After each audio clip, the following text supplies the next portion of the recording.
Redditor 1.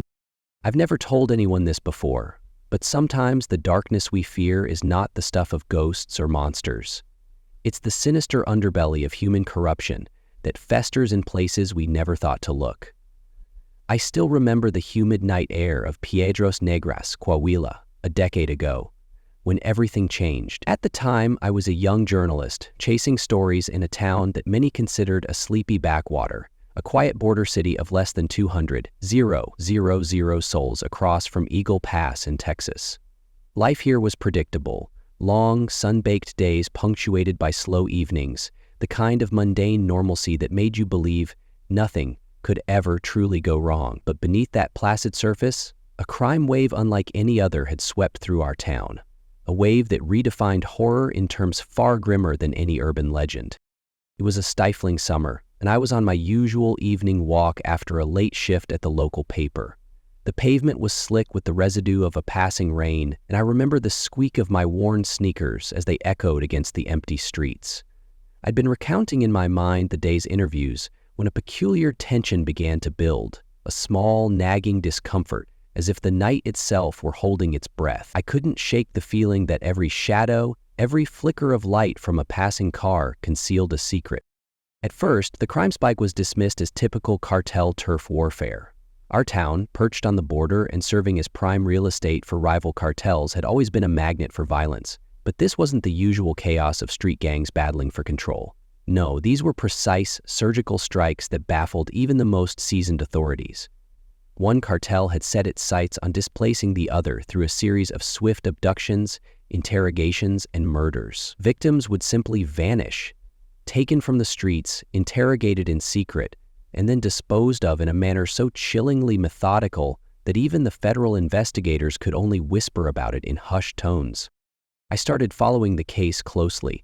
Every time I walked home late at night, around 11 p.m. when the neon sign of the corner store buzzed its final warning of closing, I'd wonder if I might catch a glimpse of something unusual.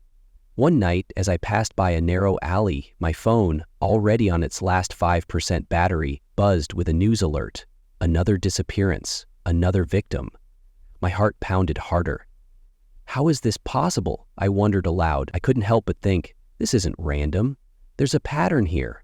The authorities claimed that the cartel operatives came out of nowhere, struck their targets with a chilling efficiency, and then vanished into the shadows. That kind of stealth was unheard of in cartel warfare. It was as if a ghost unit had been unleashed. Federal investigators scoured every inch of the area. They checked nearby ranches, warehouses, junkyards, any place one might imagine a hidden headquarters could be concealed. But nothing turned up. Every lead, every search, ended in dead ends that deepened the mystery. Then, almost by accident, someone looked where no one thought to look. A few kilometers outside the heart of Piedras Negras, nestled among the barren outskirts, was a fully operational state prison. It was an imposing concrete fortress with high walls topped with razor wire, a relic of a bygone era meant to contain dangerous criminals. What the investigators discovered there was nothing short of a nightmare. I still recall the first time I visited the now-abandoned prison grounds, a trip I took on a dare fueled by equal parts morbid curiosity and a desperate need to understand what had transpired. The sky was overcast, the heavy clouds promising rain, and I drove slowly along a desolate road, the headlights of my aging sedan barely cutting through the gloom. Every minute on that road felt like a descent into hell. I parked near an old service station where the neon sign flickered intermittently, casting long, eerie shadows on the cracked asphalt. The air was thick with a sense of foreboding, as if the very atmosphere was laden with secrets too terrible to confess. Entering the compound, I was struck by the decay. The once formidable walls of the prison now stood as grim sentinels to a darker past. I moved cautiously, every step punctuated by the clamor of my heartbeat in my ears. I remember thinking, what if someone is still here? My skin prickled with the sensation of being watched. I took out my phone and began documenting everything: the rusted metal, the broken fences, and the pervasive stench of neglect, mixed with something chemical. Acid, perhaps. In one of the dilapidated outbuildings, I found remnants of what must have been a metal shop. The place was littered with scraps of metal and tools, but the overwhelming odor of burning and decay clung to the air like a curse. It was here that I uncovered evidence of the unspeakable atrocities. I found steel drums, dented and scorched, tucked away in a shadowy corner. My hands trembled as I examined one of them, its metal surface marked with cryptic stains that I later learned were not from acid at all, but from fire. The bodies of the cartel's rivals had not been dissolved in acid, as some had speculated. Instead, they were burned to ashes inside these steel drums. The ashes, the remains of over 100 victims, had been dumped into a nearby river. Forensic reports from that time noted small bone fragments and tested DNA markers, and as of 2016, 9 of these victims had been identified. A haunting statistic that underscored the brutality of the operation. The sheer scale of the operation was staggering. The prison was not just a hiding place. It had been transformed into the nerve center of the cartel. Inside its cold, oppressive walls, they operated with terrifying efficiency. I later learned that every layer of the institution was compromised, from the inmates, coerced or enticed into complicity, to the guards who turned a blind eye, to the warden who orchestrated the day-to-day cover-up. And then there was the highest betrayal. The governor himself was in on it. During that period, our state's governor was Humberto Moreira, but a twist in the tale came when Moreira resigned before finishing his term, supposedly to run for another office, a race he ultimately lost. In his stead, a provisional governor named Jorge Torres was appointed. The media was kept in the dark through bureaucratic stonewalling, cartel threats, or perhaps government payoffs. When the national magazine Proceso dared to publish an exposé on the crimes, Moreira personally ordered all copies of the magazine removed from newsstands. As I pieced together the fragments of information, the full horror of the situation became apparent. When the problems in our state started to surface, both governors fled the country. Moreira was granted a mysterious scholarship to study in Spain, a detail that aroused more questions than it answered. He also resided in a lavish chalet with a monthly rent far exceeding his official salary. Meanwhile, Torres disappeared into the United States. In a desperate attempt to shift blame, Moreira managed to pin all the wrongdoings of his administration on Torres. In a twist worthy of a crime novel, Moreira was eventually arrested by Interpol on charges of money laundering. Yet, in an almost surreal turn of events, Spanish authorities handed him over to Mexico, where he now lives freely and has even founded his own political party. No criminal charges have been brought against him, and he maintains his claim of innocence. To mock his elusive stature, one senator once invited him to the Super Bowl with all expenses paid. Moreira, fearing the long arm of Interpol, declined the invitation. The senator later tweeted a picture of the empty seat, a silent, scathing rebuke. On the other side of the border, Torres was caught and pleaded guilty to money laundering charges in the summer of this year. Notably, Torres's testimony shed light on the cartel's operations during Moreira's administration, detailing the protection they received along with the specific times, dates, and sums of bribes paid. Yet those damning statements were never included in the official investigation.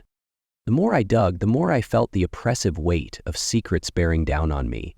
I recall one particularly dismal night, around 11:45 p.m., when I found myself back at the prison compound, driven by a compulsive need to document every hidden detail. The rain had begun to fall steadily, a soft, relentless patter that made the world seem quieter, more sinister. I ventured into a narrow corridor where the air was cold and damp. Every step was measured and cautious, my breath visible in the dim light. In that moment, I heard something, a faint scraping like metal dragging over stone. My throat tightened, and I tasted copper on my tongue as my pulse quickened. I forced myself to breathe, each slow, deliberate breath a battle against the rising tide of dread. Was it the wind? Or was it something else? A reminder that I was not alone in this forsaken place. As I made my way back to the small apartment I rented on the outskirts of town, I couldn't shake the sense of being followed. Every dark corner and every passing car made me glance over my shoulder, convinced that unseen eyes tracked my every move. My phone, already on its last bit of charge, continued to deliver cryptic messages that deepened my paranoia. One night, as I sat in the silence of my apartment, the screen lit up with a text from an unknown number. "I see you." Those words, stark and unyielding, sent a shiver down my spine. I wondered if they were a warning, a threat from those who wanted to keep their secrets buried. or simply the ramblings of another lost soul in a town haunted by its own history. Days turned into nights of restless sleep and frantic research. I pored over old police reports, court documents, and media clippings, each piece of evidence intertwining with another to form a tapestry of corruption, fear, and unspeakable violence. Locals whispered about the past in hushed tones over coffee in dimly lit cafes, and I listened intently as an elderly man recounted his memories of those days with a tremor in his voice. "No one thought to look there," he would say, referring to the prison, "because we believed our town was too small, too insignificant for such horrors to take root." But the truth was far more monstrous. That prison had been the epicenter of a sprawling criminal network, a network that had left scars on our community that remain to this day. I found myself increasingly isolated, cut off from friends and colleagues who dismissed my investigations as dangerous obsessions. "You're overreacting," a friend once texted, in response to my recounting of another eerie discovery at the prison. "Calm down," they insisted. But how could I calm down when every detail I uncovered painted a picture of a systematic, cold-blooded operation that spared no one in its path? I began to realize that the horror of that era was not limited to the violence inflicted on its victims. It was the pervasive, unyielding corruption that seeped into every corner of our society, a rot so deep that even the institutions meant to protect us had become complicit. One particularly stormy night, as I sat near my window watching the rain hammer against the glass, I reflected on the enormity of what I had learned. I recalled the chilling details, the steel drums that had contained the burned remains of over 100 people, the abandoned prison that had served as a clandestine headquarters for a cartel that operated with surgical stealth, and the corrupt political figures who had fled their responsibilities as if haunted by their own guilt.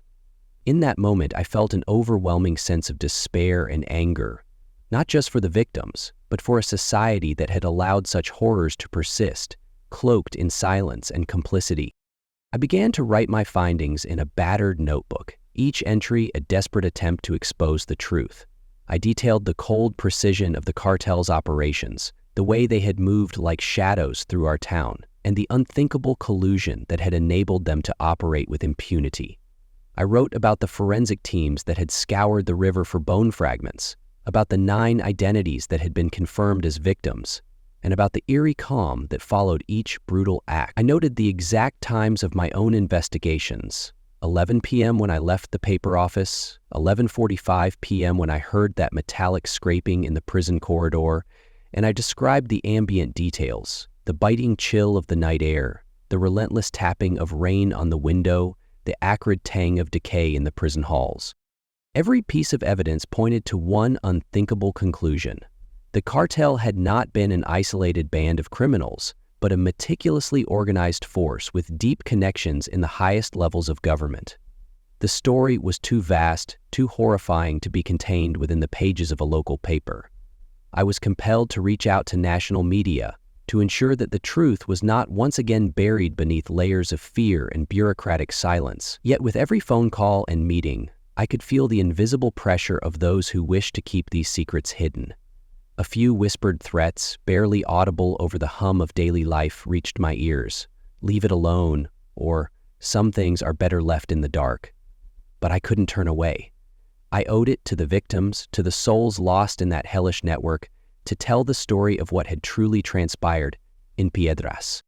Even now, as I write these words in the solitude of my study, the ghosts of that era still haunt me.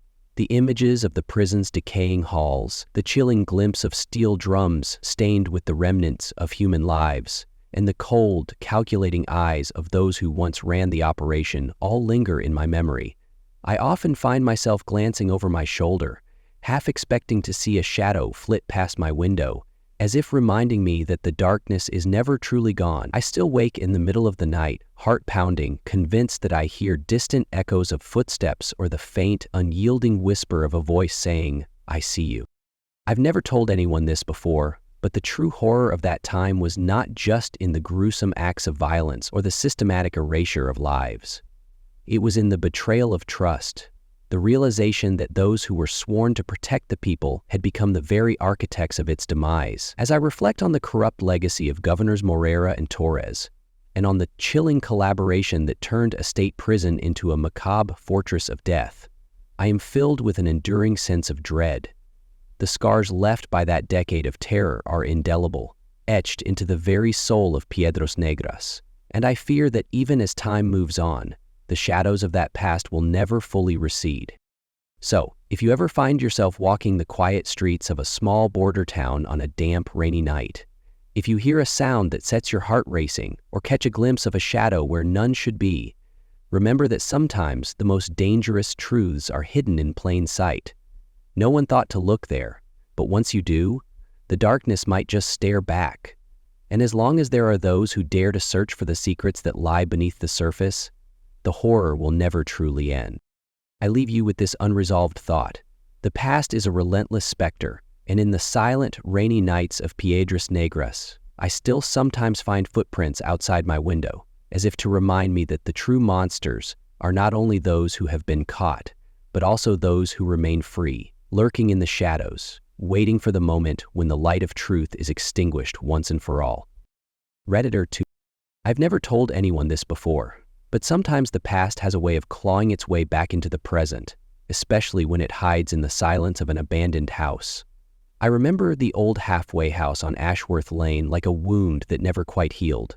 It stood, crumbling and forgotten, since 2009, a monument to broken promises and unspeakable tragedies. Tonight, as I stand before its warped, peeling door, my heart races with a mix of dread, guilt, and a desperate need for answers. 11:02 p.m. I was driving home after a late shift at the diner, a shift that had dragged on with one anxious minute after another. The rain hammered against my windshield, each drop echoing like a desperate plea from the past. I took the shortcut past Ashworth Lane, and there it was, the giant, abandoned house that had once been the community's sanctuary for troubled kids. I'd heard the stories growing up, whispered behind closed doors at community gatherings. The older couple who had run this place were known for their kindness, for offering hope to those who had been cast aside. Their gentle smiles and generous hearts had made them local heroes. But as the years went by, everything fell apart. I parked a few yards away, my hands shaking on the steering wheel. My phone's battery icon blinked a feeble 5% in the dim glow of the dashboard. I wasn't entirely sure why I was here tonight, but a nagging voice inside me wouldn't let me forget what had happened. I still remembered the clamor of sirens, the frantic whispers, and the deep, resonant grief of my friend, whose cousin had died that night. The memory was as vivid as the rain now, a reminder of how fragile hope can be. 11:15 p.m. Stepping out of my car, I pulled my jacket tighter against the damp chill. I remember as a child, I used to pass by this house on my way to school. I would see the silhouettes of kids playing in the fading light, their laughter echoing through open windows. Back then, the house was full of life, full of second chances. Now, it was a hollow shell, its once bright windows clouded with dust and despair. I pushed the heavy gate and walked along the overgrown path. Every step kicked up leaves that crunched like brittle bones. I wasn't alone in my thoughts. Memories of the day of the tragedy crept in unbidden. The older brother, an ominous figure with a dark past, had come to visit one summer afternoon. He had a reputation as a hardened gangbanger in the big city, his name uttered in hushed tones by those who knew him. And during that visit, in a moment of reckless irresponsibility, he'd slipped a cold metal handgun into his 15-year-old younger brother's hands. The consequences of that action unfolded like a nightmare. That same boy, with fear and adrenaline in his eyes, later held up a local gas station and, in a single horrifying act, ended the lives of 3 innocent people. One of those lives belonged to my friend's cousin, a person I had known only through tearful stories and trembling phone calls. As I neared the front door, I recalled the heartbreaking news. After the incident, the foster parents lost their credentials, the system reclaimed the troubled kids, and the once beloved home became a casualty of society's failure. The house was now left to rot, haunted by memories too painful to bear. 11:30 p.m. I found myself at the threshold. The door, barely hanging on its rusted hinges, creaked open with a push that felt like an invitation from the past. I stepped inside. The interior was a labyrinth of dark hallways and dusty, decaying rooms. My flashlight beam jittered across faded wallpaper, broken furniture, and remnants of lives that once filled these spaces with hope and laughter. Each room told a story. In the dining area, I noticed a table set for a meal that would never be shared. A clock on the wall, its hands frozen at 11:45, seemed to mock the relentless passage of time. I couldn't help but feel that time had stopped here, trapped in a moment of unspeakable sorrow and regret. I moved slowly, the sound of my footsteps echoing off the cracked tile. In a hallway lined with family photos and faded certificates of achievement, I paused before a portrait of the couple who had once run this house. Their eyes, captured in sepia tones, held an unfathomable sadness, a silent apology for all that had been lost. I could almost hear their unspoken lament in the rustling of the wind outside. 11:45 p.m. In the gloom, I heard something, a soft scraping, like metal dragged over stone. My heart pounded and I froze. "Hello?" I called out in a trembling whisper. The sound was swallowed by the oppressive silence. I forced myself to move toward the source of the noise, my breath shallow and rapid. The corridor led to a small office, where papers were strewn across a desk, as if someone had left in a hurry. I picked up a yellowed newspaper clipping. It detailed the gas station robbery and the murder of 3 people, including the cousin of my friend. I stared at the headline in disbelief. The article was written in a factual, detached tone, but for me, every word cut deep. I could almost see the fear in the eyes of those who had lived through that fateful day. As I read, a faint echo of laughter drifted through the room, a sound that seemed out of place in this mausoleum of memories. I spun around, half expecting to see a child's silhouette darting in the shadows. But there was nothing, only the lingering sensation of being watched. 12 a.m. I retreated into the main hall, and the temperature seemed to drop further. I could see my breath in the cold air, a reminder of the night's chill that had seeped into the very bones of the building. The radio in one corner, long dead, suddenly crackled to life with static. In that moment, I recalled a conversation with a retired police officer who had once investigated the incident. He had said, "Some places carry their own ghosts, not just the spirits of the dead, but the weight of every wrong, every regret." I wasn't sure if I believed him then, but now, as I stood amidst the frozen echoes of the past, his words resonated with a haunting truth. I wandered into a room that once served as a recreation area. Faded posters of sunny days and hopeful futures adorned the walls. I could almost picture the children laughing and playing, their innocence a stark contrast to the horror that later unfolded. In the corner, a battered leather armchair sat silently, its fabric torn by time. I sank into it, feeling as if I were being swallowed by the memory of every shattered dream that had ever passed through these halls. 12 to 15 a.m. I was suddenly overcome by a sense of vulnerability, a feeling that someone or something was watching me. I felt it first as a prickle on my neck, then as a shadow that moved just beyond the reach of my flashlight's beam.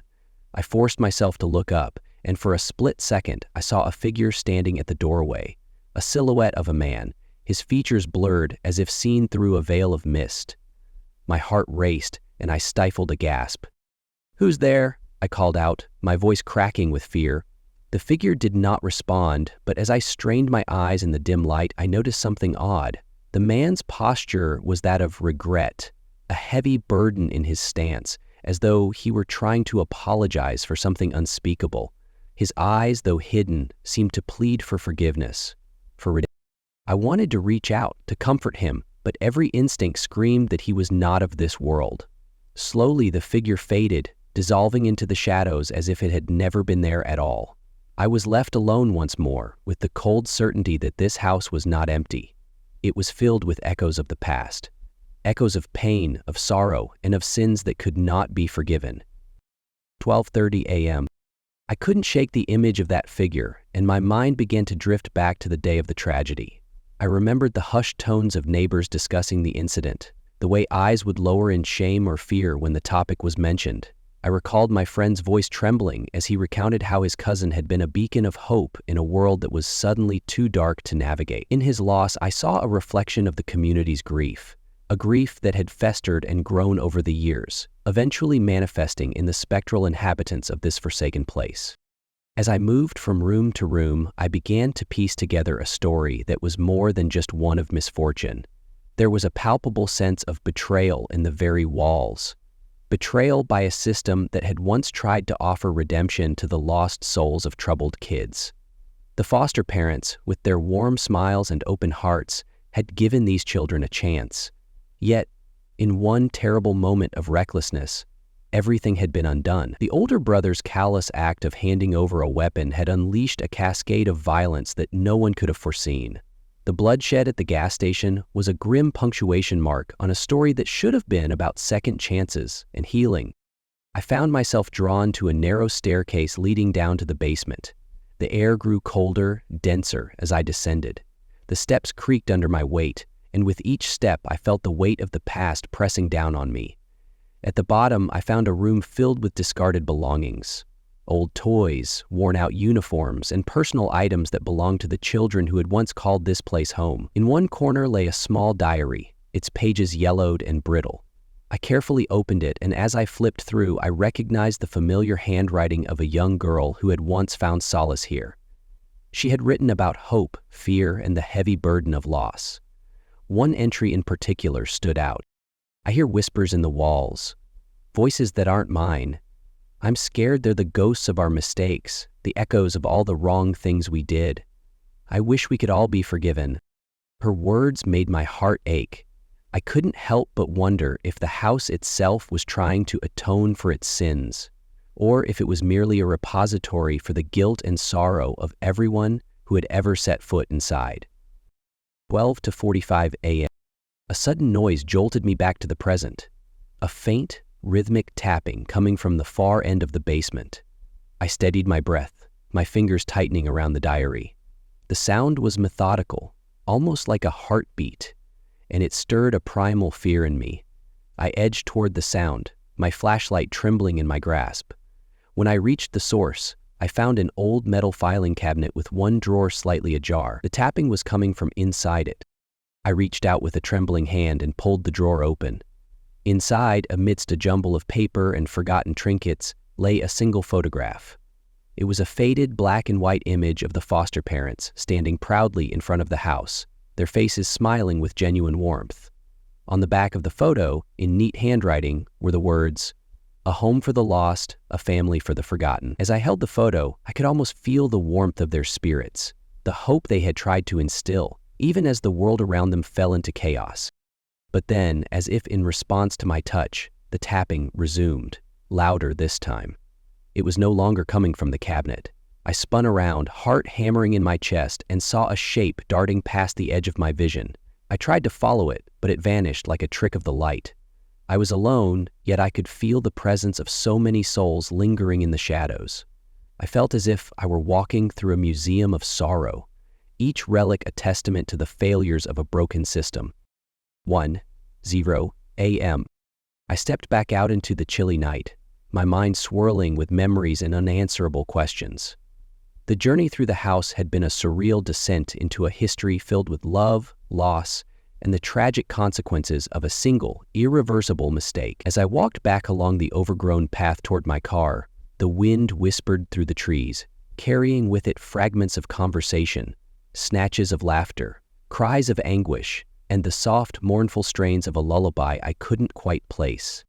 Every step I took felt like I was leaving behind not just a building but a repository of every hope and heartache that had ever been invested in that place. I couldn't shake the image of that spectral figure in the hallway, the younger brother whose life had spiraled into tragedy after being given a tool of destruction, the older brother whose own haunted past had cast a long shadow over everyone he touched. It was then that I realized the house was more than just a physical structure. It was a mirror of our community's soul, a silent witness to our collective failures and our desperate attempts at redemption. The ghostly echoes weren't malevolent specters, but rather the lingering imprints of human frailty and the heavy cost of a single moment of poor judgment. 1:15 a.m. As I started the engine and drove away, the image of the foster parents' photographs stayed with me. Their legacy was a bittersweet one, a legacy of compassion and sacrifice marred by the ripple effects of a single catastrophic error. I could still picture the hopeful eyes of the children they had taken in, the whispered promises of a brighter future that had been so cruelly snatched away by fate. Driving through the rain-soaked streets, I replayed the events of that long-ago night in my mind. I remembered the panic in my friend's voice, the sound of his tears as he recounted how his cousin had been taken from us. That grief was not just personal. It was a communal wound, a scar on the fabric of our small town that time had not yet healed. I kept thinking about the older brother, the one who had inadvertently set in motion a chain of events that led to so much suffering. In the quiet of my car, I whispered a silent apology into the night, as if asking for forgiveness for all that had transpired. I knew that some ghosts are not easily laid to rest, and some wrongs are too deep to ever truly be forgiven. 1:30 a.m. That night, as I finally reached the safety of my own home, sleep eluded me. I lay awake in the darkness, the memory of the abandoned halfway house and the whispers of its lost souls echoing in my mind. Every creak in my house, every rustle of leaves outside my window, reminded me that the past was never far away. I could still see the trembling figure in the doorway of that long-forgotten home, hear the rhythmic tapping in the basement, and feel the weight of a tragedy that had reshaped our community. I sat by the window, watching the rain wash the streets clean, trying to believe that time could mend what had been so deeply fractured. But deep down, I knew that some wounds fester beneath the surface, waiting for the right moment to reopen. And sometimes, in the quiet moments before dawn, I would wonder if the abandoned house on Ashworth Lane was more than just a relic of the past. Perhaps it was a living reminder, a testament to the fact that our mistakes and regrets have a way of haunting us long after the physical scars have faded. I often think about that night when I walk through the memories of that house, and I ask myself, can forgiveness ever truly erase the pain of lost lives and shattered dreams? Or are we doomed to carry these ghosts with us, long after the rain has stopped falling and the sun has risen to light a new day? In the weeks that followed, I couldn't shake the feeling that something had changed inside me. The abandoned house had shown me a truth too painful to ignore. The line between hope and horror is often drawn with the same trembling hand. I began to notice small signs, a stray toy left on my doorstep that looked eerily like the ones from the old playroom, unexplained footprints in the mud outside my window on rainy nights, and a persistent feeling that someone was always watching from the shadows. One evening, while confiding in an old friend who had known the foster parents, I asked, "Do you think they ever imagined it would end like this?" He hesitated, his eyes clouding with sorrow.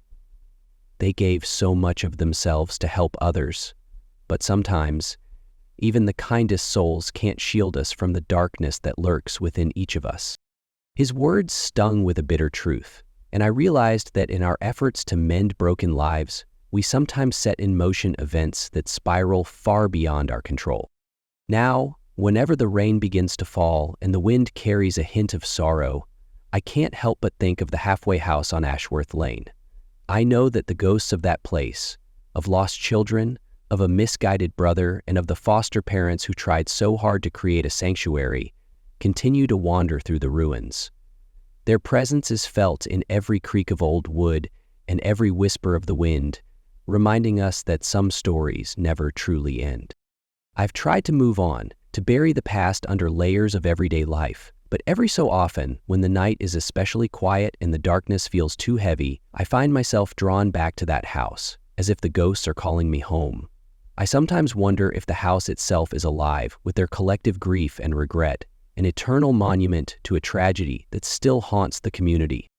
Maybe one day I'll return with the courage to uncover every hidden secret of that place, to confront the shadows that linger in its dark corridors.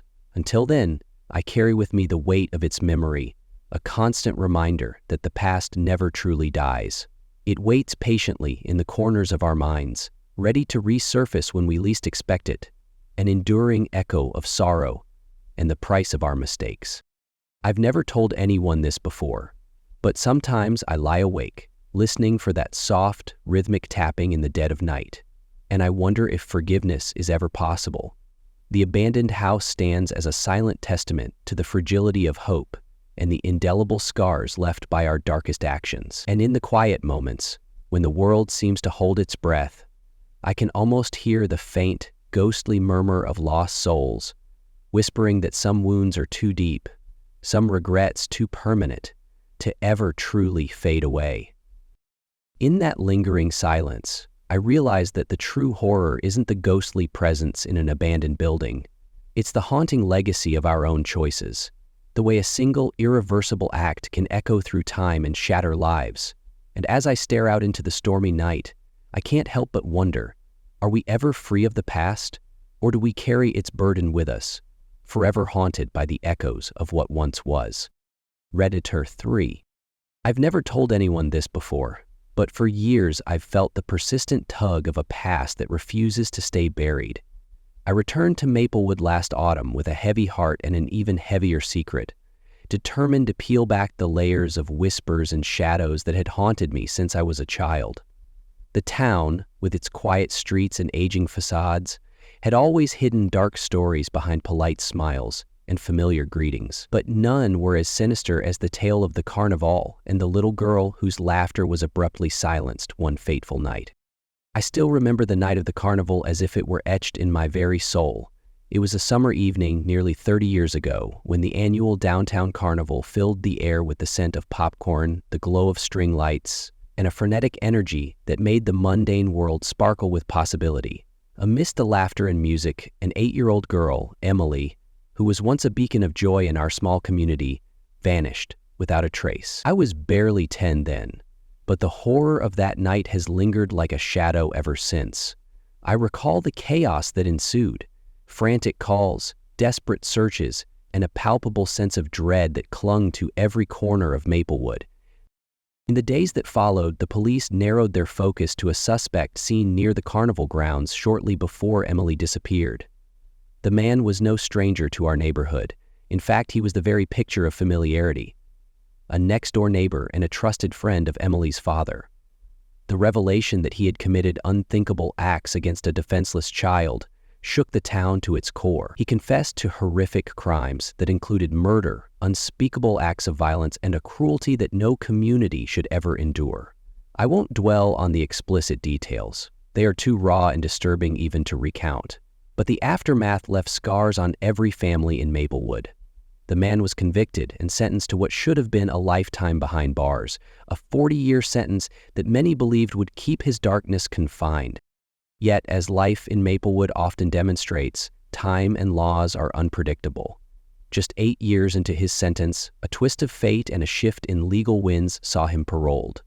The mere thought of him being set free was enough to make even the bravest of hearts quiver, and the town braced itself for the inevitable reawakening of buried horrors.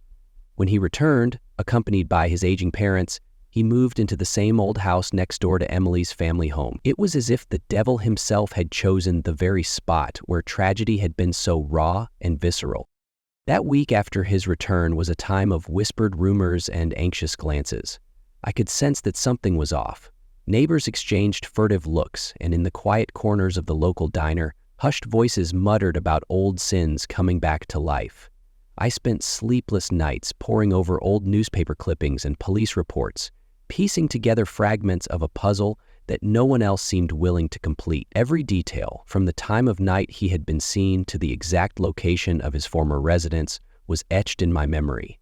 I kept thinking, if only we could fully understand what happened that night, maybe then we could truly let go.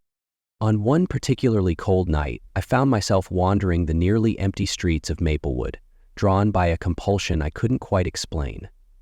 The moon was a thin sliver behind dark, heavy clouds, and every step I took echoed against the damp pavement. I passed by the weathered house where his parents now lived, a building that seemed to wear its grief and guilt like a second skin. The windows were dark, unyielding mirrors that reflected nothing but the desolation of the past. I couldn't help but feel that even the structure itself was hiding secrets behind its chipped paint and rotting wood. At exactly 11:15 p.m., as I paused to listen to the quiet murmur of the night, I heard something that made my blood run cold. A soft scraping, as if metal were being dragged across stone. My throat tightened, and I could almost taste the coppery tang of fear on my tongue. I forced myself to breathe deeply, to remind myself that it was only the night wind playing tricks with my mind. Yet, deep inside, I knew that what I had heard might be the prelude to a resurgence of past horrors. The following morning, still shaken by that inexplicable sound, I met with Arthur at the local diner, a grizzled man who had once been close to Emily's father. Over lukewarm coffee and a haze of cigarette smoke, I pressed him for answers. His eyes, tired and haunted, darted around the room before he spoke in a low, gravelly tone. "You really shouldn't be digging into this, kid," he warned. "Some things are meant to stay buried." His words did little to quell my curiosity. Instead, they fanned the embers of a resolve that had grown stronger with every passing day. "What do you mean, Arthur?" I asked, my voice barely concealing my anxiety. "Do you know anything about what happened after he came back?" Arthur's gaze dropped and he muttered something about old friends of Emily's father, men who had taken it upon themselves to ensure that the monster would never truly roam free again. "They may kept him in check," he added, as if that simple statement could explain away the monstrous past. I couldn't shake the feeling that Arthur's words hinted at a conspiracy deeper than I had imagined. The more I delved into the records, the more I discovered that the convict's disappearance from the parole office a week after his return was never fully explained. His parents had filed a missing persons report, but no one had been able to account for his sudden vanishing act. Rumors swirled in the alleys and over backyard fences that several of the victim's father's old friends had intervened to take care of him, an act of vigilante justice meant to silence any potential threat he posed. Whenever I broached the subject with anyone who might have known, they would only murmur that they were sure he wouldn't be back, as if that was the ultimate reassurance. Over the following days, I immersed myself in old court transcripts and police records at the local archive. The dusty files and yellowed clippings offered no comforting clarity, only a mosaic of fragmented memories and unanswered questions. I discovered a crumpled photograph tucked between the pages of an old article, showing a group of somber men standing in front of the very house where the convict had reappeared. The label on the back was cryptic, reading only, "Ensuring the past stays silent." The sight of it sent shivers down my spine, each word a reminder that some secrets are guarded at all costs. The deeper I dug, the more the boundaries between past and present began to blur. At night, I became acutely aware of every creak in my apartment, every rustle of leaves outside my window. I often sat in the dark, the glow of my dying phone battery, just 5% remaining, a feeble defense against the oppressive silence that surrounded me. One night, as I tried to make sense of the relentless fears that plagued my thoughts, my phone buzzed with a text message from an unknown number. The message was simple, chilling, "I see you." I stared at the screen, my heart pounding in my chest, wondering if it was a cruel joke or a dire warning. Whatever it was, I felt as though my every movement was being watched by unseen eyes. Determined to confront the mystery head-on, I took to wandering the old neighborhood after dark, following trails of clues that seemed to lead me inexorably to that cursed house next door to Emily's family home. The streets were deserted, the only light coming from the occasional flickering street lamp that cast long, sinister shadows across the pavement. At 11:30 p.m. one night, while passing a narrow alley between two abandoned buildings, I saw a figure standing beneath a lone street lamp. The figure was tall and gaunt, draped in a long coat that blended into the darkness. For a split second, I thought it might be the ghost of the man who had committed such horrendous crimes. "Who's there?" I called out, my voice trembling with a mixture of dread and defiance. The figure remained silent, and before I could get a better look, it melted into the surrounding darkness, leaving me with nothing but the echo of my own frantic heartbeat. I returned to my apartment in a state of near panic, feeling the weight of unseen eyes following my every step. The entire town seemed to whisper secrets that I was not meant to uncover. Every night, the memories of that dreadful carnival and the unspeakable acts that followed intruded upon my sleep, making rest a distant memory. The sense of impending doom was pervasive, as if the ghosts of our past were conspiring to make sure that the horrors of that night would never be forgotten. One particularly stormy evening, with rain lashing against the windows and a bitter wind howling through the deserted streets, I decided I had to confront the truth once and for all. I gathered my notebook, a trusty flashlight, and the keys to an old storage room in a derelict community center, a place rumored to be a meeting spot for those who had once been involved in the clandestine efforts to silence the past. My hope was to find the past, and to find it in a place that was close enough to a cemetery to be called. I arrived at the building at around 11 p.m., my breath visible in the cold night air, and the corridors ahead were bathed in an eerie half-light from failing bulbs overhead. Inside, the air was thick with the smell of dust and decay. Every step I took echoed loudly, as though the building itself were trying to protest my intrusion. I set up my small recorder on a rickety table and scribbled down notes feverishly, trying to capture every detail of the oppressive atmosphere.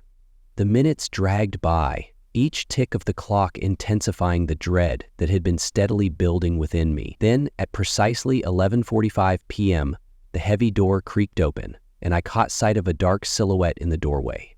My pulse surged as I squinted in the dim light.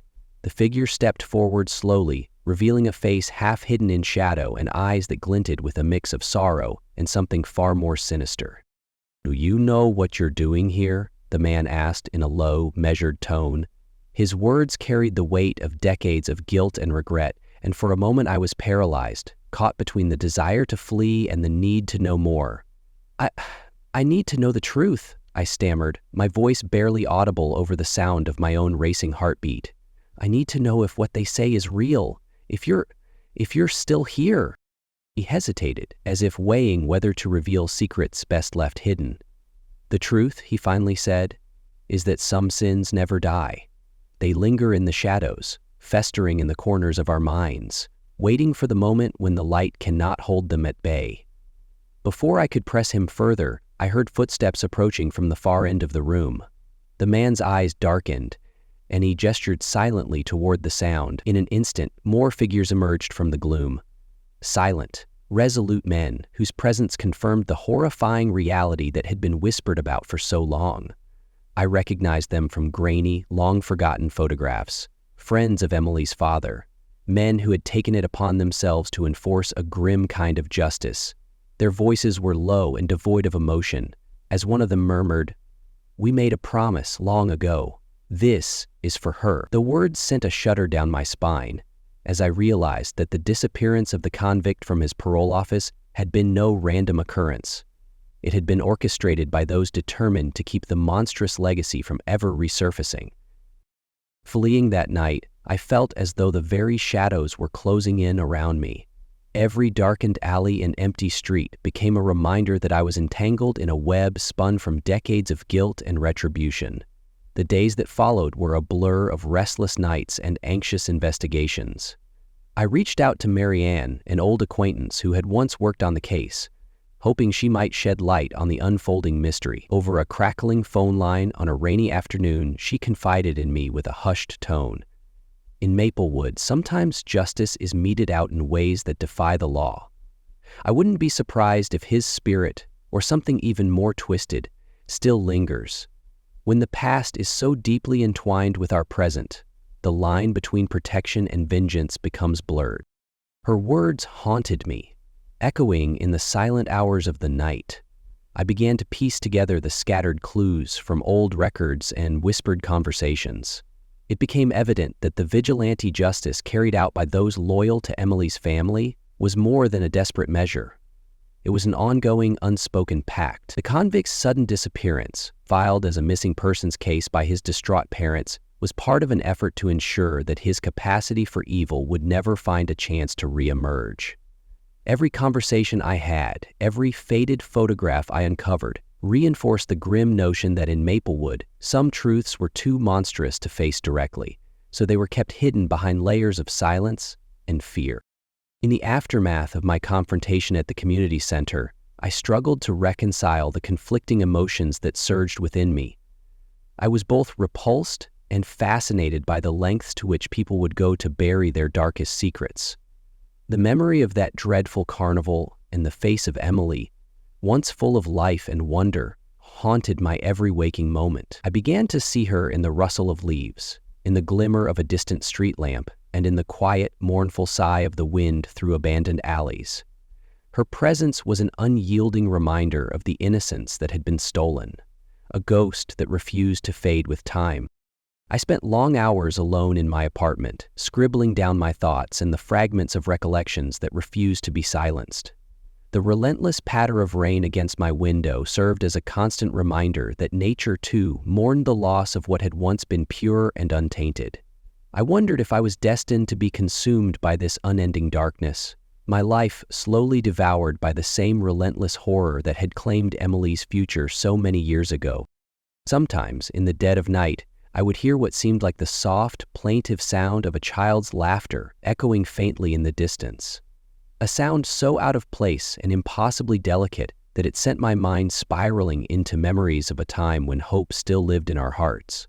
But such moments were quickly swallowed by the grim realization that the past was not content to remain silent. Every whispered rumor, every inexplicable sound, was a reminder that the nightmare was far from over.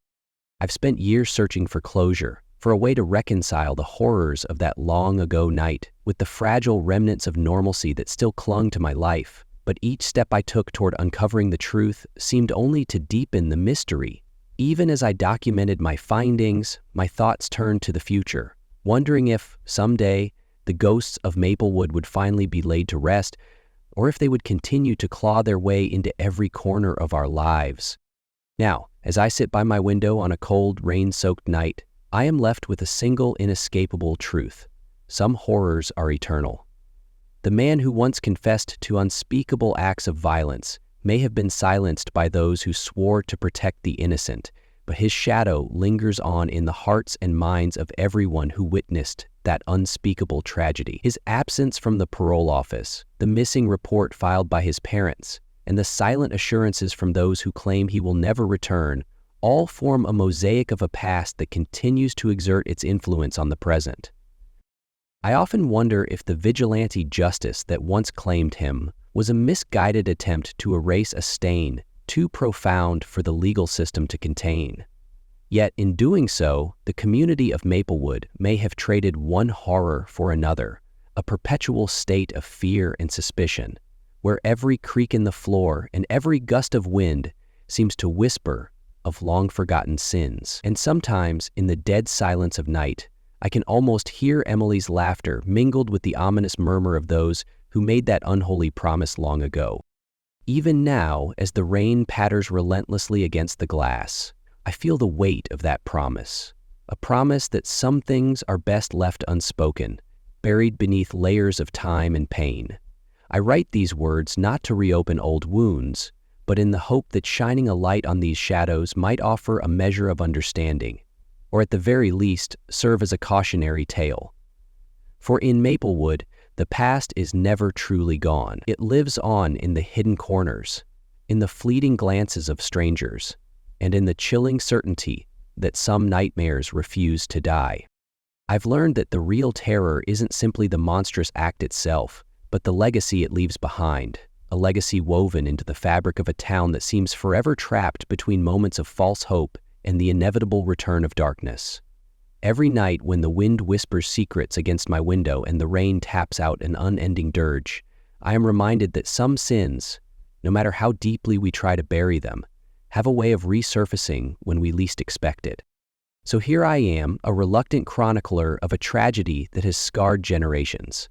I continue to walk the dimly lit streets of Maplewood, ever vigilant, ever haunted by the echoes of a time when a carnival ended in a nightmare and a child's smile was forever stolen. And though I try to convince myself that the passage of years will eventually heal the wounds of the past, the truth remains.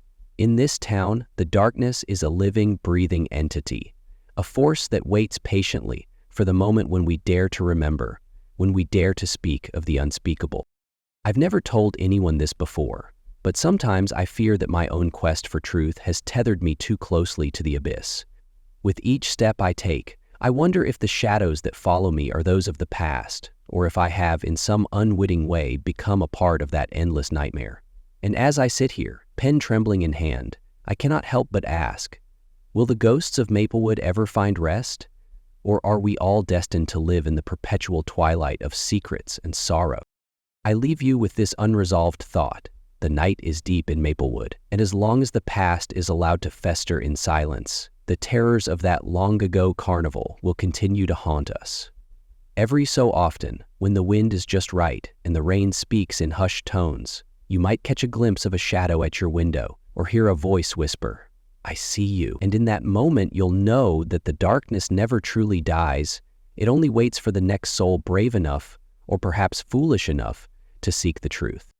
Even now, as I try to forge a semblance of normalcy in my daily life, I carry with me the chilling certainty that some truths are too monstrous to be forgotten. And so I write, I search, and I wonder if one day the nightmare will finally end, or if the ghosts of that fateful carnival will forever walk the streets of Maplewood, a grim reminder that some evils can never be truly exorcised.